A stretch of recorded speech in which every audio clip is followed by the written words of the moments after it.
வணக்கம். யோசிச்சு பாருங்க. பழங்காலத்துல வாழ்ந்த அகத்திய முனிவர் ரொம்ப வருஷத்துக்கு அப்புறம் ஒரு குறிப்பிட்ட தேதியில நமக்கு ஒரு மெசேஜ் கொடுத்திருக்காருன்னு சொன்னா நம்புவீங்களா? ஆமாங்க. அப்படி ஒரு ஆச்சரியமான வாக்கு பத்தி தான் நாம இப்போ விரிவா பார்க்க போறோம். இதுல ரொம்பவே சுவாரஸ்யமான விஷயம் என்ன தெரியுமா? இந்த மெசேஜ் எதிர்காலத்துல வரப்போற ஒரு தேதிக்கானது. ஆமாங்க, ஜனவரி 22, 2026ஆம் தேதிக்கு. அப்போ அந்த மூல நூல்ல அப்படி என்னதான் சொல்லிருக்காங்க?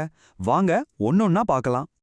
சரி, எந்த ஒரு தீர்க்க தரிசனத்தை எடுத்துக்கிட்டாலும் அதை புரிஞ்சுக்கிறதுக்கு முன்னாடி அது எங்க இருந்து வந்துச்சு, யார் சொன்னாங்க, எப்போ சொன்னாங்கன்னு தெரிஞ்சுக்கிறது ரொம்ப முக்கியம் இல்லையா? அதே மாதிரி தான் இதுவும். முதல்ல இந்த வாக்கு எங்க இருந்து வருதுன்னு பார்ப்போம். இந்த வாக்குக்கு 3 முக்கியமான தூண்கள் இருக்கு. முதல்ல இத சொன்னது யாருன்னா குருநாதர் அகத்திய முனிவர். ரெண்டாவது இது எப்ப நடக்கும்னு சொல்லப்பட்டிருக்குன்னா ஜனவரி 22, 2026. மூணாவது இதுக்கான இடம் கோயம்புத்தூர் பக்கத்துல இருக்க ஓதிமலை கோயில். இந்த 3 விஷயமும் இந்த வாக்குக்கு ஒரு தெரிவான உறுதியான அடித்தளத்தை கொடுக்குது. பொதுவா தீர்க்க தரிசனம்னாலே ஏதோ பெரிய கணிப்புகள் எச்சரிக்கைகள்லாம் இருக்கும்னு நாம நினைப்போம். ஆனா ரொம்ப ஆச்சரியமா அகத்தியரோட இந்த வாக்கு ஒரு ஆறுதலான வார்த்தையோட தான் தொடங்குது. அது என்னன்னு பார்க்கலாமா? அகத்தியர் சொல்ற முதல் அறிவுரையே ரொம்ப ஆழமானது, ஆனா ரொம்ப சிம்பிள். அது ஒரு நேரடியான கட்டளை. உங்க கவலைகளை எல்லாம் விட்டுடுங்க. பாருங்க, மத்த எல்லாத்தையும் விட மன அமைதி தான் முக்கியம்னு சொல்ற மாதிரி இந்த வாக்கோட அடித்தளமே இதுதான்னு சொல்லலாம். சும்மா கவலைப்படாதீங்கன்னு மட்டும் சொல்லல, அதுக்கு ஒரு பவர்ஃபுல்லான காரணத்தையும் சொல்றாரு. அந்த மூலத்துல என்ன சொல்லிருக்காங்கன்னா, முருகனோட ஆசீர்வாதம்ங்கிறது நாம இனிமே வாங்க வேண்டிய ஒண்ணு இல்லையா, அது ஏற்கனவே நமக்கு கொடுக்கப்பட்டுடுச்சா. யோசிச்சு பாருங்க, நம்பிக்கையை அடிப்படையா வச்ச எவ்வளோ பெரிய ஆறுதல் இது. சரி, மனசை அமைதிப்படுத்தியாச்சு. இதுக்கப்புறம் அகத்தியர் ஒரு குறிப்பிட்ட விஷயத்த செய்ய சொல்லி பக்தர்களுக்கு அறிவுறுத்துறாரு. சும்மா மனசளவுல இல்லாம ஒரு செயல்ல இறங்க சொல்றாரு. அப்படி என்ன செய்யணும்னு பாப்போமா?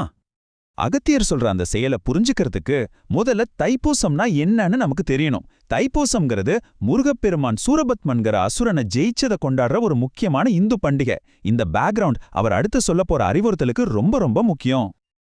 ஓகே, இப்போ அகத்தியர் சொல்ற அந்த 3 சிம்பிள் ஸ்டெப்ஸ் என்னன்னு பார்க்கலாம். தைப்பூசம் அன்னைக்கு பக்தர்கள் முருகனுக்கு காணிக்கையா ஒரு பால் குடம் கொண்டு வரணும். நல்லா கவனிங்க, பெரிய பெரிய யாகமோ கஷ்டமான விரதமோ எதுவுமே இல்ல, வெறும் ஒரு பால் குடம், அவ்வளவுதான். அவங்க கிட்ட கேட்கப்படுற ஒரே ஒரு பக்தி செயல் இதுதான். சரி, கவலையெல்லாம் விட்டுட்டு தைப்பூசம் அன்னைக்கு பால்குடமும் எடுத்தாச்சு. அதுக்கப்புறம் என்ன, இந்த பக்திக்கு என்ன பலன், அகத்தியர் என்ன வாக்குறுதி கொடுக்கறாரு? வாங்க இப்ப அத பார்க்கலாம். இந்த கேள்விதான் எல்லாத்தையும் விட முக்கியம் இல்லையா? இந்த சிம்பிளான ஒரு பக்தி செயலை செஞ்சா அதோட விளைவு என்னவா இருக்கும்? அகத்தியரோட பதில் ஒரு பெரிய எதிர்பார்ப்பை நம்ம கிட்ட உருவாக்குது. இதோ அந்த வாக்குறுதியோட சாராம்சம் இதுதான். இந்த பக்தி செயலை செஞ்சு முடிச்சதுக்கு அப்புறம் நீங்க மறுபடியும் கேட்டா நான் மேலும் சொல்றேன்னு அகத்தியர் சொல்றாரு. அதாவது முதல்ல நம்மளோட செயல், அதுக்கப்புறம்தான் அவரோட அடுத்த வார்த்தைகள். இது ஒரு கண்டிஷன் மாதிரி இருக்கு பாத்தீங்களா? சரி, நாம இதுவரைக்கும் பார்த்தது ஒரு சின்ன ரீகேப் பார்ப்போமா? ஜனவரி 22, 2026க்கு ஒரு மெசேஜ், கவலையை விடுங்கன்னு ஒரு ஆறுதல். தைப்பூசம் அன்னைக்கு பால் குடம் எடுக்கணும்னு ஒரு செயல். அதுக்கப்புறம் இன்னும் வழிகாட்டுதல் கிடைக்கும்னு ஒரு வாக்குறுதி. இதுதான் அகத்தியர் வாக்குன்னு சொல்லப்படுறதோட முழு சுருக்கம். கடைசியா இந்த தீர்க்க தரிசனம் நம்ம மனசுல ஒரு பெரிய கேள்வியை விட்டுட்டு போகுது. இந்த எளிமையான பக்தி பாதையில போறவங்களுக்கு அகத்தியர் சொன்ன அந்த அடுத்த வழிகாட்டுதல் என்னவா இருக்கும்? இந்த கேள்விக்கான பதில் ஒருவேளை காலத்துல தான் ஒளிஞ்சிருக்கோ?